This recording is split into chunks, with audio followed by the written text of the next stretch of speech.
अर्तुल के ठिकाने का पता चल गया है। कहाँ है वो? वो कल अपनी बीवी और दिल्ली दामिर से मुलाकात करेगा। तुमने अपने बाबा को तो नहीं बताया?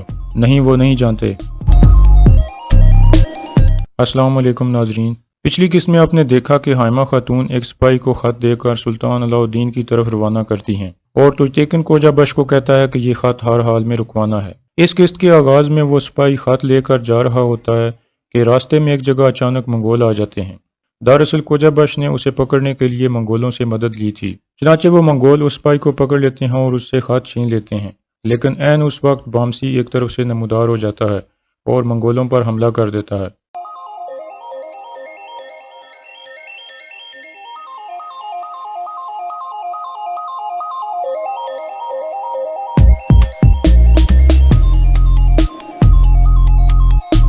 इस दौरान सारे मंगोल मारे जाते हैं।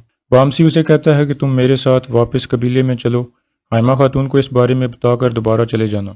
जिस पर वो सिपाही रजामंद हो जाता है और दोनों कबीले की तरफ रवाना हो जाते हैं। दूसरी तरफ कबीले में आयतुल तुर्कमेन को उसके वालिद कुरकुत के खिलाफ भड़काती है और कहती है कि तुम्हारा बाबा काई कबीले के खिलाफ कोई कदम भी उठाने को तैयार नहीं। अगर ऐसे ही चलता रहा तो कबीले में सुकून खत्म हो जाएगा और तुम्हें उनकी जगह लेनी होगी।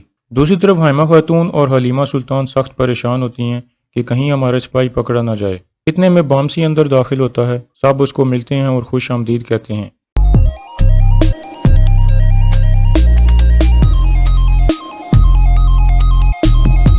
बामसी कहता है कि मैं गुनगुत को भी साथ लाया हूँ। फिर वो उसे अंदर बुलाता है। गुनगुत हाइमा खातून को बताता है कि किस तरह मंगोलों ने उस पर हमला किया और फिर बामसी ने उसे बचाया। जिस पर हाइमा खातून अल्लाह का शुक्र अदा करती हैं कि वह सिपाही खैरियत से वापस आ गया और उनका खत भी किसी के हाथ नहीं लगा। दूसरी तरफ कोजा बख्श वापस आकर तुर्कमेन को बताता है कि वो सिपाही मुझे कहीं भी नहीं मिला। रात को अर्तुल छुपकर कबीले में दाखिल होता है और दिल्ली दामिर के खेमे में जाता है जहां हकीम अर्तुक भी मौजूद होता है। इतने में बामसी अंदर दाखिल होता है जिसे देखकर अर्तुल बहुत खुश होता है और कहता है कि तुम ठीक वक्त पर पहुंचे हो। बामसी कहता है कि काफी अरसे से मैंने दुश्मनों के सर नहीं उड़ाए, इसलिए मैं भी लड़ने के लिए बेचैन हूँ। इसके बाद अर्तुल हलीमा को बुलाने को कहता है।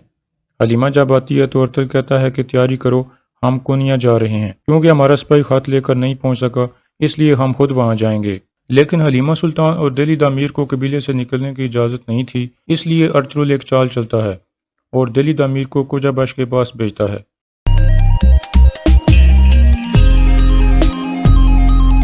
दिल्ली दामिर पहले उसकी तारीफें करता है और फिर कहता है कि मुझे तुमसे एक मदद चाहिए। मैं और हलीमा सुल्तान चुपके से कबीले से निकलना चाहते हैं। क्योंकि दाखिली रास्ते पर तुम्हारा कंट्रोल है, इसलिए तुम हमारे नाम क्लियर करवा दो। कोजा बख्श पूछता है कि आप अर्तुल को मिलने जा रहे हो? जिस पर दिल्ली दामिर कहता है कि हाँ। कोजा बख्श फौरन रजामंद हो जाता है क्योंकि वो समझ रहा था कि इस तरह वो अर्तुल तक पहुंचने में कामयाब हो जाएगा। इसके बाद हलीमा सुल्तान वापस आकर हाइमा खातून को कोनिया जाने के बारे में बताती है। हाइमा खातून कहती हैं कि रास्ता इतना खतरनाक और लंबा है, तुम कैसे जाओगी?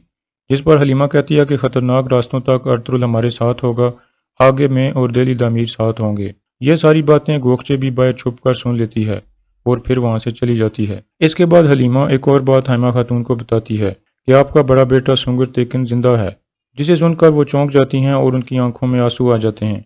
क्योंकि वो एक लंबे अरसे से लापता था, सब यही समझते थे कि वो शहीद हो चुका है।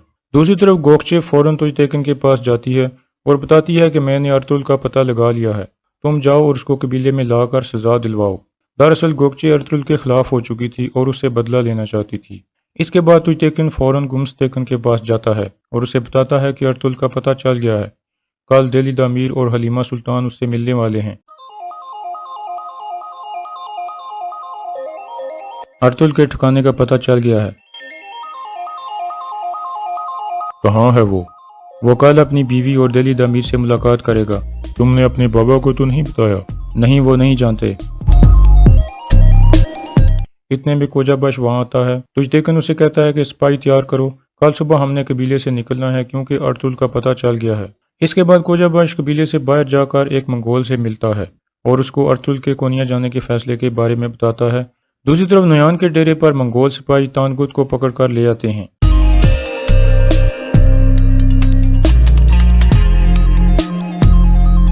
नयान उससे पूछता है कि तुम कहाँ थे? तानगुत कहता है कि मैं आपसे अकेले में बात करना चाहता हूँ। जिसके बाद नयान साहब को वहां से जाने को कहता है। फिर तानगुत कहता है कि अर्तुकुश मर चुका है। नयान पूछता है कि वो कैसे? تانکت کہتا ہے کہ میں شکار کرنے نکلا تھا تو ایک جگہ دیکھا کہ ارطغرل اور اس کے ساتھی ہمارے سپاہیوں کو مار رہے تھے اور ارتکش کو انہوں نے ہمارے سپاہیوں سے چھڑا لیا تھا، اس لیے میں نے اسے مار دیا۔ جس پر نویان سخت غصے میں اسے ٹھوکر مارتا ہے اور کہتا ہے کہ جس شخص کو میں اتنے سالوں سے پکڑنا چاہتا تھا تم نے اسے مار دیا۔ اس کے بعد تانگوت حمزہ کے پاس جاتا ہے اور حمزہ اس کے بندھے ہوئے ہاتھ کھول دیتا ہے۔ اس دوران تانگوت عبد الرحمن کو بار بار گور کے دیکھتا ہے۔ دراصل اس نے رات کو عبد الرحمن کو ارطغرل سے ملاقات کرتے ہوئے دیکھ لیا تھا اور اسے پتہ چل گیا تھا کہ عبد الرحمن دراصل ارطغرل کے لیے کام کر رہا ہے، لیکن اس بارے میں اس نے ابھی تک نویان کو نہیں بتایا تھا۔ دوسری طرف قبیلے میں ایک بوڑھی عورت داخل ہوتی ہے جسے آیت الن دیکھ کر چونک جاتی ہے اور اسے فوراً قبیلے سے نکل جانے کو کہتی ہے۔ اس کے بعد وہ عورت غصے میں وہاں سے چلی جاتی ہے اور یہ سب کچھ سلجان بھی دیکھ لیتی ہے۔ سلجان اس عورت کے پیچھے چلی جاتی ہے اور اس سے پوچھتی ہے کہ آیت الن تمہیں دیکھ کر اتنی پریشان کیوں ہو گئی تھی، جس پر وہ عورت کہتی ہے کہ ہر چیز کی کوئی قیمت ہوتی ہے۔ سلجان اپنا ایک کڑا نکال کر اسے دیتی ہے، جس کے بعد وہ عورت بتاتی ہے کہ آیت الن نے کرکت سردار کی پہلی بیوی کے مرنے سے پہلے اس سے جنسی تعلقات قائم کر رکھے تھے۔ پھر وہ عورت کہتی ہے کہ مزید جاننے کے لیے تمہیں مزید قیمت ادا کرنی ہوگی۔ سلجان اسے کہتی ہے کہ تم یہیں رکو، میں قبیلے سے سونا لے کر آتی ہوں۔ یہ سب کچھ گونجا گول بھی چھپ کر دیکھ رہی تھی کیونکہ آیت الن نے اسے اس عورت کے بارے میں بتا دیا تھا۔ سلجان کے جانے کے بعد گونجا گول اس عورت کے پاس جاتی ہے اور پوچھتی ہے کہ تم نے سلجان کو کیا بتایا ہے؟ عورت کہتی ہے کہ میں نے کچھ بھی نہیں بتایا۔ اتنے میں وہ کڑا نیچے گر جاتا ہے جو سلجان نے اسے دیا تھا۔ گونجا گل کہتی ہے اگر تم نے کچھ نہیں بتایا تو یہ کیا ہے؟ اس کے بعد وہ عورت کو زور سے تھپڑ مارتی ہے جس سے وہ گر جاتی ہے اور اس کا سر پتھر پر جا کے لگتا ہے اور وہ ادھر ہی مر جاتی ہے۔